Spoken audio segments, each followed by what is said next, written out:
하나님께서 우리에게 주시는 말씀을 함께 보겠습니다. 오늘은 구약성경 출애굽기 3장 5절부터 14절까지 말씀입니다. 출애굽기 3장 5절부터 14절까지 말씀 제가 봉독하겠습니다. 하나님이 이르시되 이리로 가까이 오지 말라. 내가 선 곳은 거룩한 땅이니 내 발에서 신을 벗으라. 또 이르시되 나는 내 조상의 하나님이니 아브라함의 하나님, 이삭의 하나님, 야곱의 하나님이니라. 모세가 하나님 배웁기를 두려워하여 얼굴을 가리매 여호와께서 이르시되 내가 애굽에 있는 내 백성의 고통을 분명히 보고 그들이 그들의 감독자로 말미암아 부르짖음을 듣고 그 근심을 알고 내가 내려가서 그들을 애굽인의 손에서 건져내고 그들을 그 땅에서 인도하여 아름답고 광대한 땅, 젖과 꿀이 흐르는 땅, 곧 가나안 족속, 헷 족속, 아모리 족속, 브리스 족속, 히위 족속, 여부스 족속의 지방에 데려가려 하노라. 이제 가라. 이스라엘 자손의 부르짖음이 내게 달하고 애굽 사람이 그들을 괴롭히는 학대도 내가 보았으니 이제 내가 너를 바로에게 보내어 너에게 내 백성 이스라엘 자손을 애굽에서 인도하여 내게 하리라.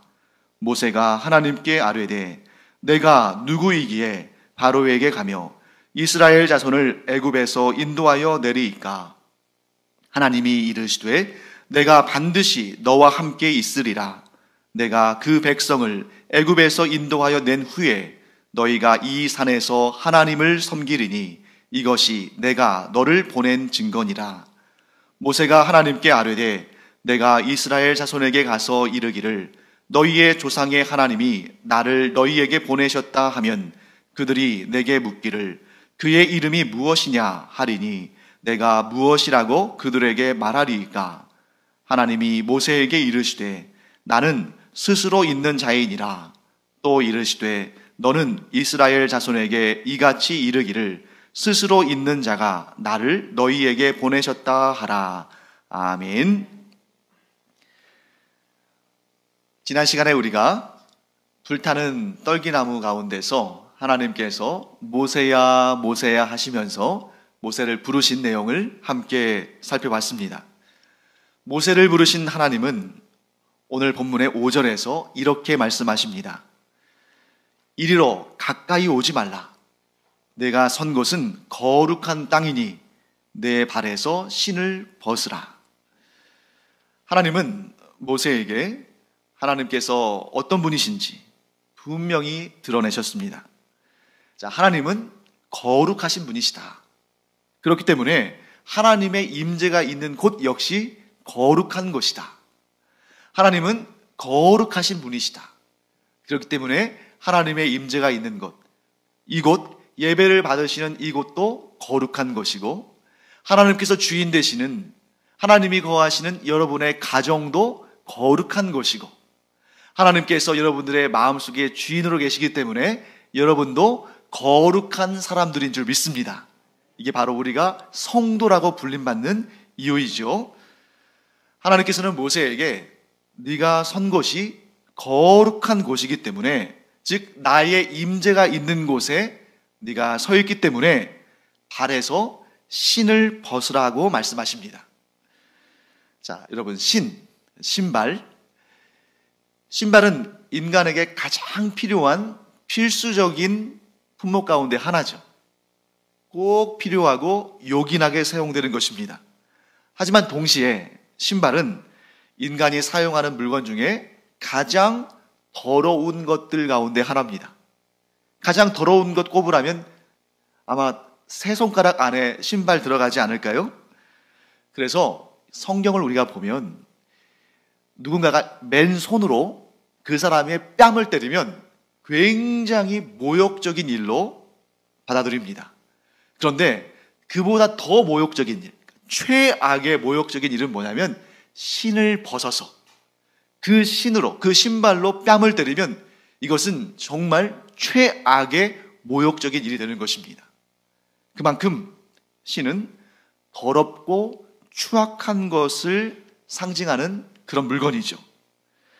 하나님께서 모세를 만나 주실 때에 그 발에서 곧 신발을 벗으라고 하신 것은, 자, 이제부터 이루어질 일은, 즉 내가 이제부터는 너를 귀하고 거룩하고 영광스러운 일에 사용할 것이니 지금까지 네가 마음껏 네 마음대로 세상을 돌아다니던 그 신발을 이제는 벗을 때가 됐다 하고 말씀하시는 것입니다.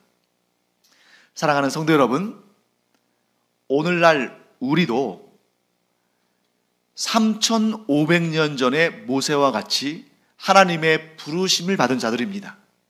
어떤 분들은 제가 이렇게 말씀드리면 속으로 이렇게 생각하시겠죠? 내가 뭐라고 나를 모세와 비교하시느냐? 나는 모세와 비교할 수 있는 사람이 아니다. 이렇게 생각하실지 모르겠지만 3500년 전에 모세를 부르시고 그와 특별한 거룩한 만남을 가지신 하나님은 바로 그 동일하신 하나님께서 오늘 이 예배 시간에 우리를 부르셔서 우리와 거룩한 만남 가운데에 계시는 줄 믿습니다.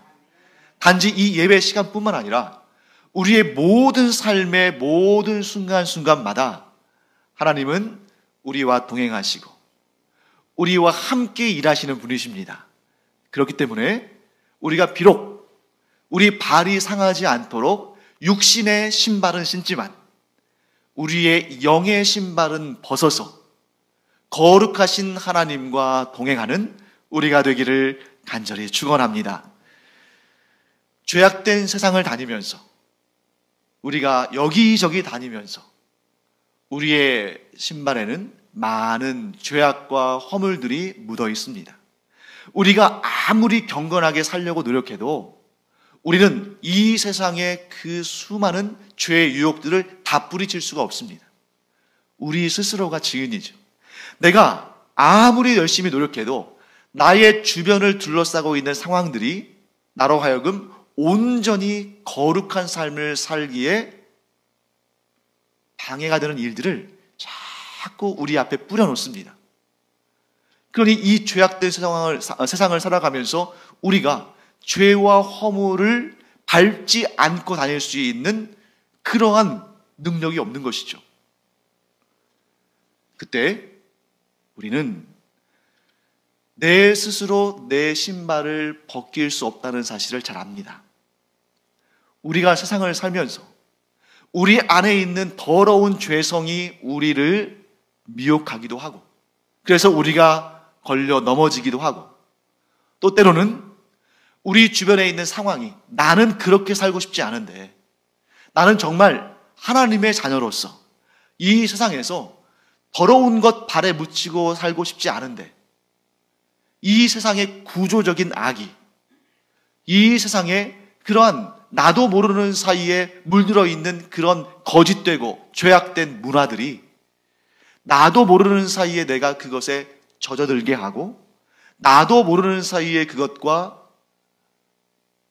공동범죄, 즉 공범이 되는 그러한 상황 가운데 나를 몰아간다는 것이죠.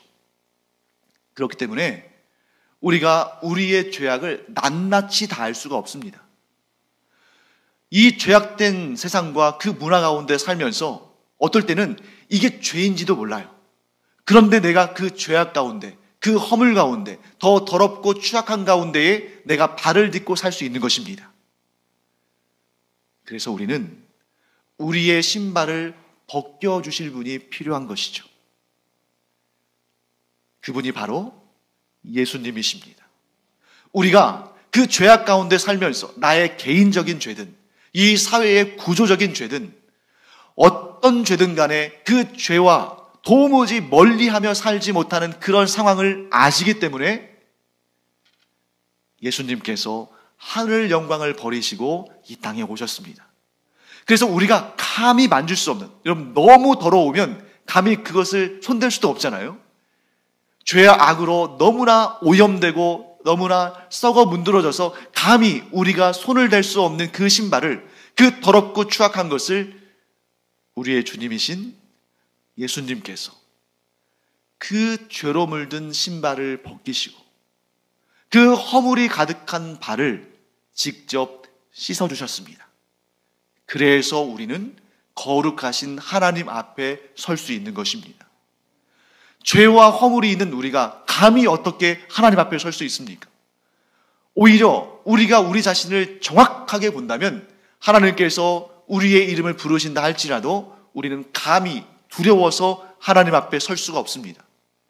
죄를 지닌 자에게 주어지는 형벌은 영원한 사망이기 때문에, 죄의 삭은 사망이기 때문에 누구라도 정확하게 그 사실을 안다면 하나님 앞에 설 수 없는 것이죠. 그러나 예수님께서 우리의 죄의 신발을 벗겨주시고 우리의 허물 많은 발을 씻어주심으로 말미암아 우리가 주님을 의지해서 거룩하신 하나님 앞에 서게 된 줄 믿습니다. 그러므로 우리는 내 발에서 신을 벗으라. 모세가 들은 이 말을 우리의 삶에 적용할 때 이렇게 적용하면 되겠습니다. 내 발에서 그 죄로 물든 신발을 주님 앞에 내어드려야 한다. 여러분, 예수님의 제자들이 예수님께서 친히 물을 떠오시고 허리에 수건을 이렇게 묶으신 다음에 제자들의 발을 씻어주실 때에 못하게 막았습니다. 아니, 주님께서 어떻게 이 더러운 발을 씻으신다는 말씀입니까? 그때 예수님께서 말씀하시죠. 내가 너의 발을 씻어야 너와 관계 있는 사람이 된다. 즉, 네가 그 더러운 발이지만 나에게 기꺼이 내밀어야 내가 그 발을 씻어서 너로 하여금 하나님과 만남을 갖는, 곧 나와 관계 있는 자가 될 수 있는 것이다. 사랑하는 성도 여러분, 우리 주님께 죄로 찌든 신발을 내어드리기가 참 죄송스럽습니다. 온갖 허물로 찌든 때가 이렇게 덕지덕지 붙은 그 발을 씻어달라고 내어드리기는 너무 부끄러운 일이죠. 하지만 주님께서 말씀하십니다. 그 신발을 나에게 주고 그 발을 내가 씻을 수 있도록 내어줘라. 그래야 네가 나와 관계 있는 자가 되고 하나님의 자녀가 된다.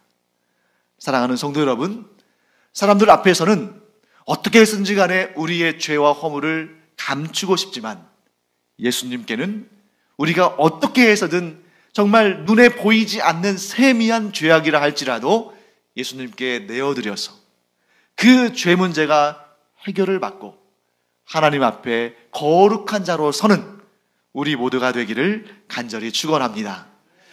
자, 발에서 신을 벗는 행위는 여기에다가 한 가지 의미가 더 있습니다. 자, 우리가 교회 오실 때에, 여러분 교회 오실 때 다 신발 신고 오셨죠? 뭐 운동화든 뭐 구두든. 왜 신발을 신습니까?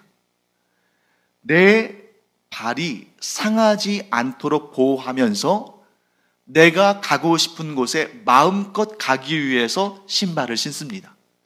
그래서 신발을 신으면 뭐 자갈이 있는 곳도 지나갈 수 있고 또 이렇게 뭐 못이 뿌려져 있는 곳도 지나갈 수 있고 어디든 갈 수 있는 것이죠. 모세는 지금까지 자기의 신발을 신고 여기저기 다녔습니다. 때로는 애굽의 왕실에서 전 세계에서 가장 고급스럽고 가장 비싸고 화려한 신발을 신었겠죠. 그 신발을 신고 왕궁 여기저기 다녔을 것이고, 그 다음에 이제 광야로 도망친 다음에는 그 신발을 신고 그 거친 광야, 햇빛으로 인해서 뜨거운 광야를 걸어다니면서 살았을 겁니다. 그러나 이제 모세의 인생은 대전환을 이룹니다. 지금까지는 자기의 신발을 신고 자기가 가고 싶은 곳에 다니던 인생이었지만 이제는 자기의 신발을 벗고 하나님의 인도하심을 따라 걸어가야 되는 그런 새로운 인생을 시작하게 되는 것입니다. 그러면 이런 생각이 들 수 있겠죠.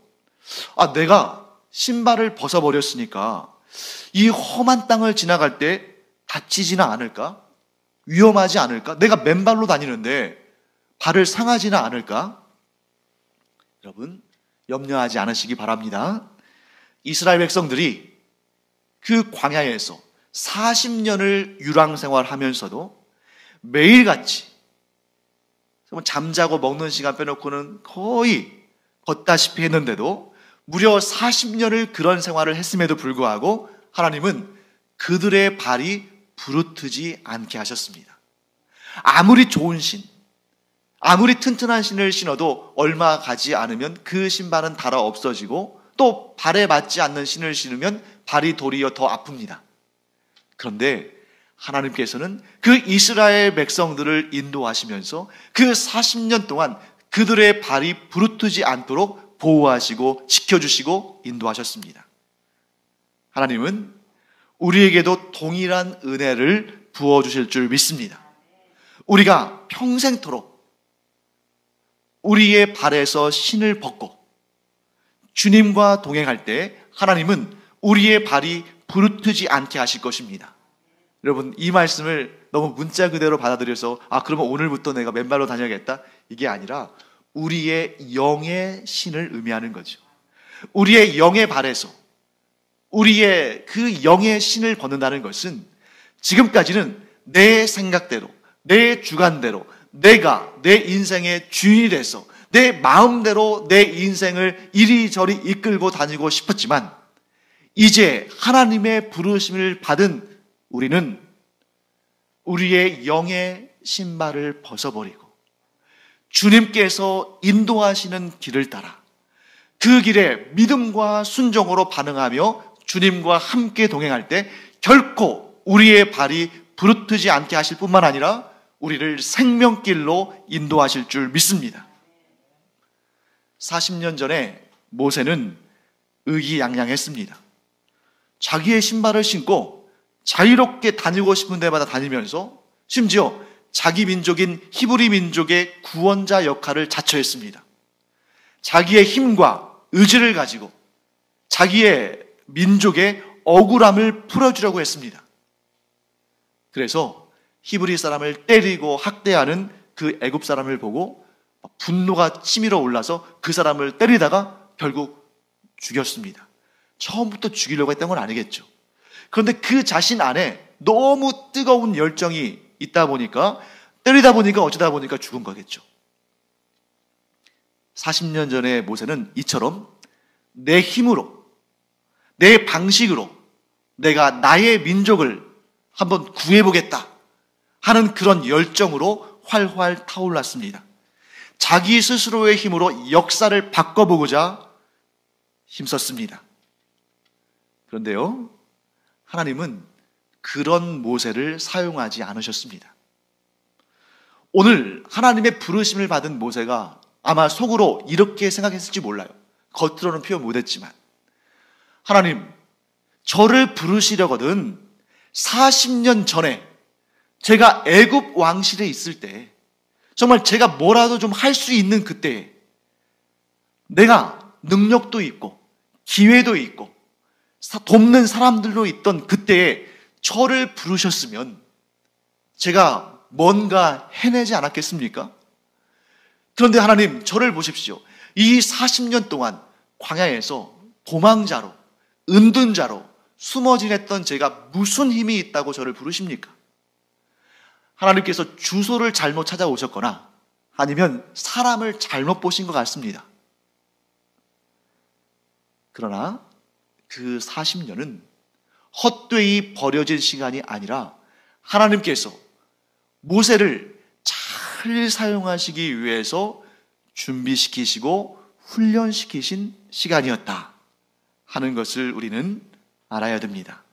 하나님은 그 광야에서 40년 동안 모세를 다듬으셨습니다. 훈련시키셨습니다.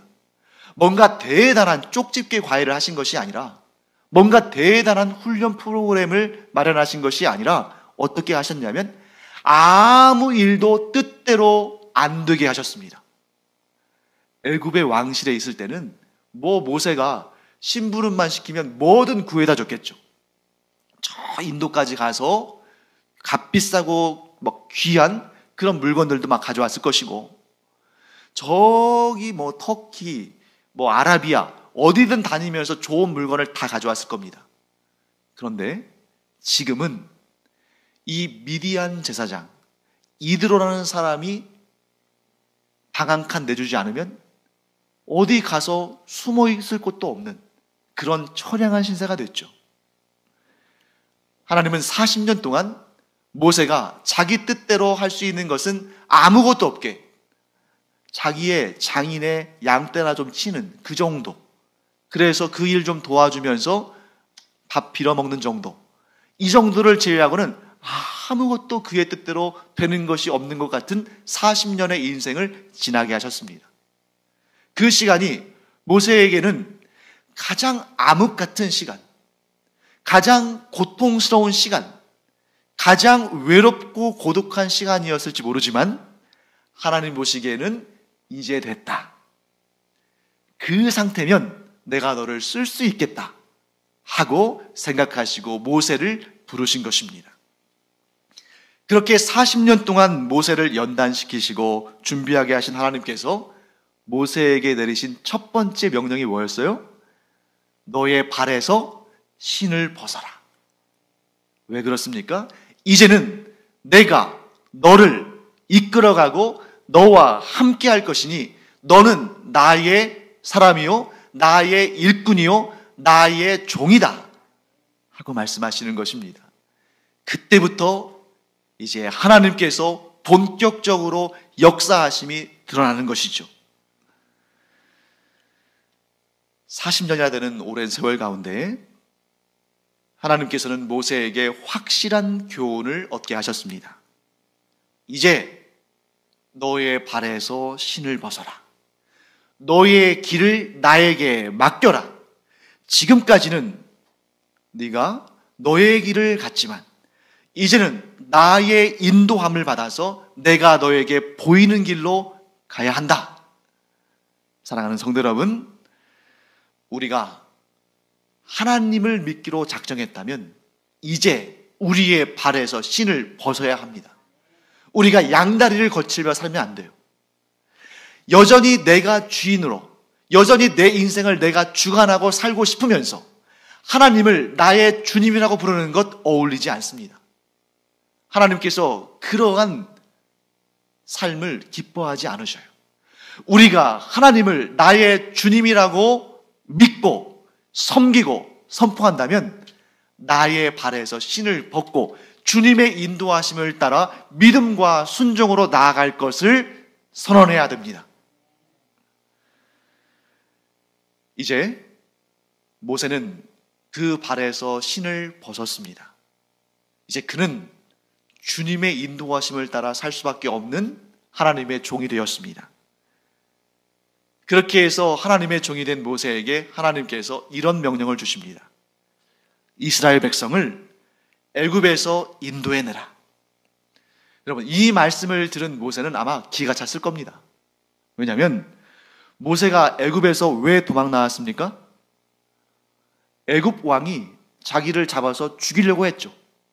그런데 다시 애굽으로 들어가서 자기를 죽이려고 했던 애굽 왕 바로 앞에 서라는데 죽으란 얘기잖아요. 또 한 가지가 있습니다.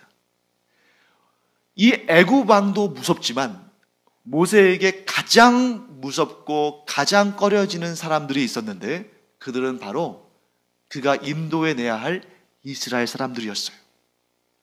모세는 자기의 동족인 이스라엘 사람들을 도와주려고, 그들을 도와주려고 애굽 사람을 죽이기까지 했는데 도리어 이스라엘 사람들은 고맙다 한마디 없이, 감사하다는 표현도 없이 도리어 그 일을 빌미로 모세를 협박하기까지 했습니다. 얼마나 모세가 마음에 상처를 입었을까? 아마 40년이 지난 지금도 그 상처는 트라우마로 남아있을 것입니다. 그런데 하나님께서 뭐라고 하시는 거예요? 그 이스라엘 백성들에게 가라. 그래서 그들에게 하나님께서 나를 너희에게 보내셨으니 나의 인도함을 따라 애굽을 떠나자, 이렇게 말하는 것입니다. 그런데 모세는 도무지 그들 앞에 설 용기도 나지 않을 뿐만 아니라 그들을 설득할 자신감이 전혀 없었습니다. 그래서 모세는 이렇게 말씀을 드리죠. 내가 누구이기에 내가 누구이기에 바로에게 가며 내가 누구이기에 이스라엘 자손을 애굽에서 인도하여 내리이까? 사랑하는 성도 여러분, 우리도 그러지 않을까요? 내가 감히 감당할 수 없는 그러한 사명을 하나님께서 내게 주실 때, 내 능력으로 감히 해낼 수 없는 것 같은 그러한 사명을 내게 주실 때, 그런 일들이 닥칠 때 우리도 모세와 똑같이 말하지 않겠습니까? 내가 누구이기에 이런 일을 할 수 있겠습니까? 여기서 우리는 분명한 사실 한 가지를 발견하게 됩니다. 그것은 뭐냐면 우리는 우리 자신을 잘 모른다는 사실이에요. 모세는 하나님의 부르심을 받았습니다만 자기 자신이 지금 어떤 존재인지를 잘 모릅니다. 우리는 이미 지나온 우리의 삶의 역사인데도, 우리가 이미 다 경험한 역사인데도 그 가운데 우리가 모르는 일들이 굉장히 많아요. 왜 그런 일이 생겼는지, 왜 그런 문제가 발생했는지 지금도 우리가 알지 못하는 일이 수두룩합니다. 또한 오늘을 살아가는 우리가 이 현실의 문제 가운데서도 모르는 일들이 너무 많아요. 과거와 현재의 일도, 내가 경험한 일도, 나의 인생인데도 모르는 일이 이렇게 많은데 미래의 일에 대해서는 얼마나 더 깜깜하겠습니까? 그렇지만 하나님은 어떠실까요? 하나님은 우리를 너무나 잘 아십니다. 하나님은 우리를 창조하셨을 뿐만 아니라 우리의 생명이 붙어있는 모든 순간의 모든 일들 하나님께서 다 아십니다. 하나님께서 주관하시고 하나님께서 인도하십니다. 그렇기 때문에 하나님은 우리에게 이렇게 말씀하시죠. 모세에게 하신 말씀을 우리가 잘 들으면 우리에게 하시는 말씀도 우리가 알 수 있습니다. 12절 말씀에 하나님은 자기의 인생이 두려워서 한 치 앞도 내다볼 수 없는 자신의 인생을 불안해하면서 떨고 있는 모세에게 하나님께서 이렇게 말씀하시죠. 내가 반드시 너와 함께 있으리라. 내가 그 백성을 애굽에서 인도하여 낸 후에 너희가 이 산에서 하나님을 섬기리니 이것이 내가 너를 보낸 증거니라. 여러분, 우리는 우리가 어떤 존재인지 몰라요. 또 우리의 앞날에 어떤 일이 벌어질지도 모릅니다. 모세도 마찬가지였습니다. 모세가 자기가 어떤 존재인지를 몰라요. 그리고 장차 어떤 일이 일어날지를 모릅니다. 그러니까 하나님께서 알려주시는 거죠. 모세야, 걱정하지 말아라. 내가 반드시 너와 함께 있으리라. 내가 너를 부를 때에는 그냥 너에게 어려운 사명 하나 맡기고 떠나고 너 혼자 알아서 하라고 하는 것이 아니라 내가 너를 부르고 너에게 사명을 맡길 때에는 내가 반드시 너와 함께 있어서 그 일을 이룰 것을 내가 약속하는 것이다. 내가 증거를 하나 주마. 네가 반드시 이스라엘 민족을 애굽에서 인도하여 낼 것이며 그때 너희가 지금 내가 너를 만나서 이야기하고 있는 이 산에서 하나님을 섬길 것, 곧 나와 언약을 맺고 너희는 나의 백성이 되고 나는 너희의 하나님이 되는 그 언약을 맺으며 너희가 하나님을 섬기게 될 것이다. 여러분, 어떻게 됐는지 아십니까? 하나님의 말씀대로 모세는 이스라엘 백성들을 인도해서 애굽을 탈출하고, 그리고 바로 지금 모세가 하나님을 만나고 있는 이 하나님의 산 호렙에서 하나님과 언약을 맺습니다. 하나님께서 계획하신 대로 다 된 것이죠. 하나님은 모세와 이스라엘 백성들의 앞날에 대한 모든 계획을 다 가지고 계십니다. 하나님은 또한 하나님의 그 시간표 가운데에 그 모든 계획을 다 이루십니다. 만일 하나님보다 더 강력한 존재가 있다면 하나님의 계획을 꺾을 수도 있겠죠. 그런데 이 세상 어디에도 하나님보다 강한 존재는 없습니다.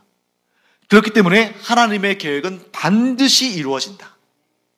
사랑하는 성도 여러분, 하나님께서 우리를 하나님의 자녀들로 부르시고 우리를 거룩한 성도로 삼으시고 우리에게 성도의 사명을 맡기실 때에는 하나님의 계획이 다 있으십니다.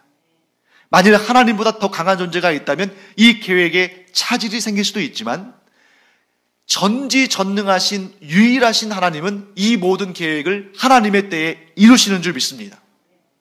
그러니 우리가 하나님을 의심하는 삶을 살아서는 안 됩니다. 하나님을 믿음으로 말미암아 하나님께서 이루시는 모든 그 역사들을 보며 기뻐하고 감사하며 하나님께 영광을 올려드리기를 간절히 축원합니다. 이 순간에도 우리를 부르신 하나님께서는 모세에게 하신 말씀 그대로 우리에게 말씀하십니다. 내가 반드시 너와 함께 있으리라. 사랑하는 성도 여러분, 이 말씀은 모세에게만, 여호수아에게만, 다윗에게만 주시는 말씀이 아니라 하나님의 부르심을 받은 모든 이들에게 주시는 말씀인 줄 믿습니다.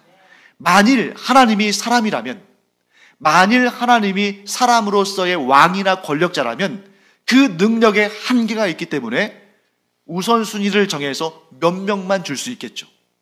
하지만 하나님은 유일하신 신이시요 권능의 하나님이시요 모든 것을 다 아시고 행하시는 전지전능하신 하나님이시기 때문에 부르신 모든 사람들에게 약속을 이루시고 성취하시는 줄 믿습니다. 그 약속 무엇입니까? 내가 반드시 너와 함께 하겠다.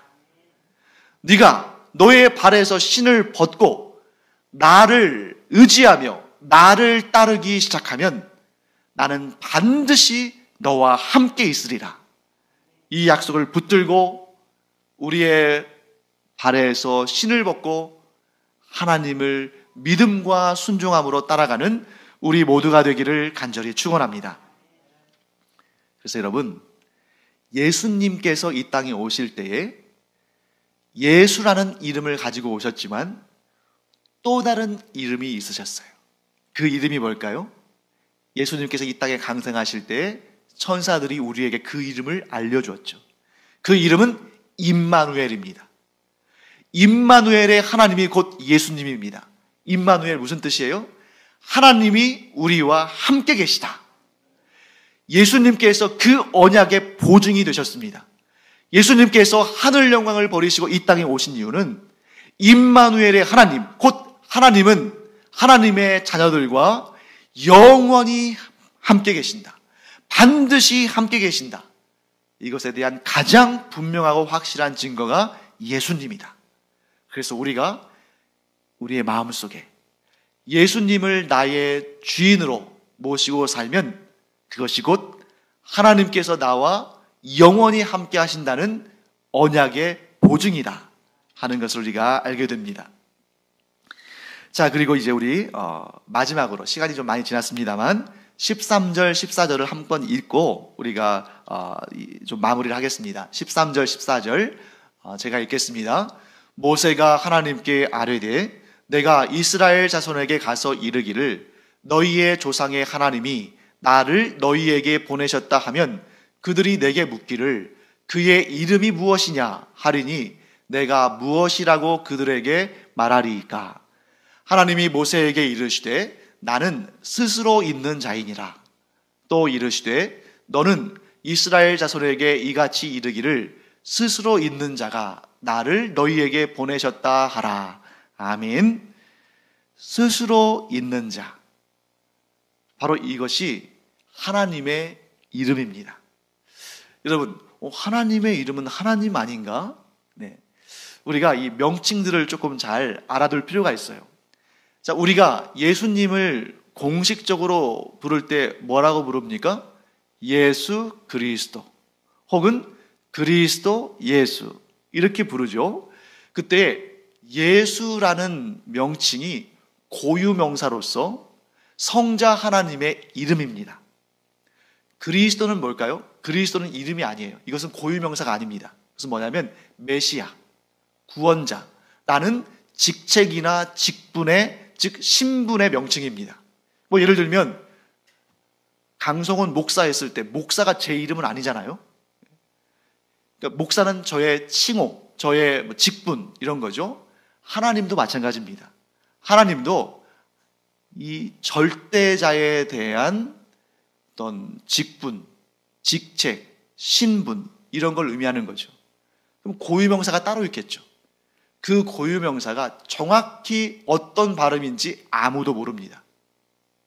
왜 아무도 모르게 됐냐면 그 절대자의 이름에 대한 명칭을 성경을 통해서 우리가 알아야 되는데 히브리어 원어 성경을 보면 그 절대자의 이름을 함부로 부를 수 없기 때문에 사람들이 그 자음은 써놨는데 모음을 붙이지 않고 대신에 그 문자를 볼 때 어떻게 읽냐면 주님이라고 읽었어요.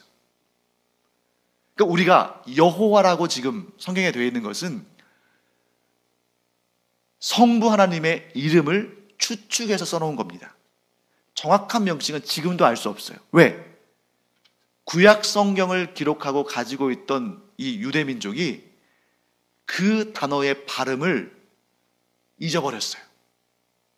자음은 적어놨는데 모음을 적어놓지 않고 평소에 읽지 않고 주님이라고 읽다 보니까 성부 하나님의 고유명사로서의 이름을 잊어버렸습니다.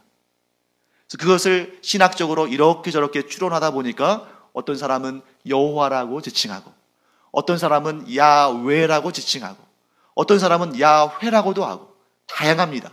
그런데 누가 맞다고 할 수 없어요. 왜? 발음을 잊어버렸기 때문에. 그런데 그 뜻만은 남아 있습니다. 그 이름의 뜻 뭐예요? 스스로 있는 자. 자, 스스로 있는 자라는 의미는 뭘까요? 그것은 창조되어지지 않은 자, 만들어지지 않은 자. 여러분, 하나님을 제외한 그 누구도 그 무엇도 만들어지지 않은 것은 없습니다. 오직 하나님만이 영원 전부터 영원 후까지. 사실 이 표현도 웃기죠. 영원은 무한대인데 무한대에 전이 있고 후가 있다. 말이 안 되잖아요. 그런데 이렇게밖에 표현할 수가 없습니다. 왜? 공간과 시간에 한계가 있는 인간은 무한하신 하나님을 표현할 길이 없기 때문이죠. 하나님은 유일하게 누군가에 의해서 만들어진 존재가 아니라 오직 유일하게 스스로 존재하시는 분이십니다. 그 외의 모든 것은 누군가에 의해서 만들어졌어요. 우리는 하나님에 의해서 만들어졌고 또 이 세상에 있는 모든 피조물들도 하나님에 의해서 만들어졌습니다. 그러면 이 우주에 있는 모든 것은 하나님께서 만드셨습니까? 네, 그럴 것 같죠? 그런데 아닙니다. 왜냐하면 우상은 하나님이 만드신 것이 아니거든요. 우상은 사람이 만들었습니다. 그런데 놀라운 사실, 사람이 우상을 만들어 놓고 그 우상 앞에 절을 하는 것, 이것처럼 바보스럽고 이것처럼 엉뚱한 일이 어디 있습니까? 내가 만든 존재를 섬긴다니, 내가 만든 존재에게 일한다니, 내가 만든 존재에게 절한다니, 이것보다 더 웃긴 일이 없잖아요. 그래서 하나님께서는 뭐라고 말씀하시냐면 그 애굽, 곧 수많은 우상신들이 다스리고 있는 그 땅을 향해서 나는 그런 우상들과 같이 사람들에 의해서 만들어진 신이 아니라 나는 스스로 존재하는 신이다. 그러므로 그 애굽에 있는 모든 우상들을 다 무너뜨리고 그 땅에 있는 모든 우상 숭배하는 자들을 다 꺾고 나의 백성, 나의 자녀들을 그 땅에서 인도하여 내어서 거룩한 하나님의 성전이 위치할 곳, 곧 그 약속의 땅 가나안으로 그들을 이끌어 들어갈 것이다. 이렇게 선포하시는 것입니다. 사랑하는 성도 여러분, 우리는 사람에 의해서 만들어진 신이 아니라 오직 영원토록 자존하시는 유일하신 하나님을 섬기는 하나님의 자녀들인 줄 믿습니다. 그러므로 우리가 우상을 섬기는 사람들을 두려워할 필요가 없어요. 그 사람들을 불쌍히 여겨야 됩니다. 왜요? 자기가 만든 신에게 절하는 그런 불쌍한 인생이라니. 우리가 열심히 기도하고 전도하면서 그 불쌍한 인생이 제대로 된 신앙, 곧 유일하게 스스로 계시는, 스스로 존재하시는 하나님 앞에 엎드려 절하며 하나님의 구원받은 자녀가 되는 그날이 속히 이르도록, 또 그 은혜를 누리는 자들이 더 많아지도록 우리가 전도하고 세계 복음화에 더 기도하며 힘써야 할 줄 믿습니다. 사랑하는 성도 여러분, 우리는 사람이 만든 신을 섬기는 우매한 자들이 아니라 오직 스스로 존재하시는 하나님을 섬기는 자들이다. 이 신앙의 정체성을 끝까지 놓치지 않고 붙드는 우리 모두가 되기를 간절히 축원합니다. 기도하겠습니다. 하나님, 주님의 은혜를 감사드립니다. 저희가 이제 스스로 존재하시는 유일하신 하나님의 택하심을 얻고 부르심을 받았사오니 우리의 발에서 신을 벗고 내 마음대로 살아가는 인생 아니라 오직 하나님의 인도하심을 따라 믿음과 순종으로 살아가는 복된 인생, 은혜로운 인생, 능력의 인생을 사는 주님의 자녀들이 되게 하여 주시옵소서. 감사드리며 예수님의 이름으로 축복하며 기도합니다. 아멘.